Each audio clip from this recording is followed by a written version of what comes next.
La police et la gendarmerie ont mené leur 27e opération coup de poing dans la capitale congolaise. Cette intervention d'envergure a permis d'interpeller 99 personnes, dont plusieurs étrangers suspectés d'activités illégales.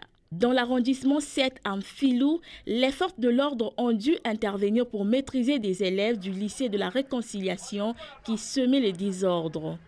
Ces jeunes impliqués dans une bagarre ont été présents sur place. Toujours dans l'arrondissement 7, un peu plus loin, sur l'avenue Mayama, les forces de l'ordre ont découvert un atelier de soudure suspect. Selon des sources locales, son propriétaire aurait l'habitude d'aiguiser les machettes de criminels, facilitant ainsi leurs activités illégales. Malgré la connaissance des actes de ces hors-la-loi, ils poursuivaient cette activité en échange d'argent. Cette découverte met en lumière un réseau qui contribue à l'insécurité dans certains quartiers. Vous savez que nos citoyens ne sont toujours pas satisfaits. Quand on interpelle leurs enfants, ils disent toujours que les enfants sont innocents. Mais nous ne travaillons pas au hasard.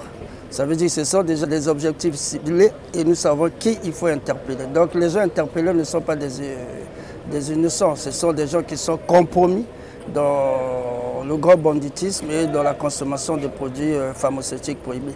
En plus de ces interventions, 11 motos ont été saisies pour non-respect des règles de circulation en centre-ville.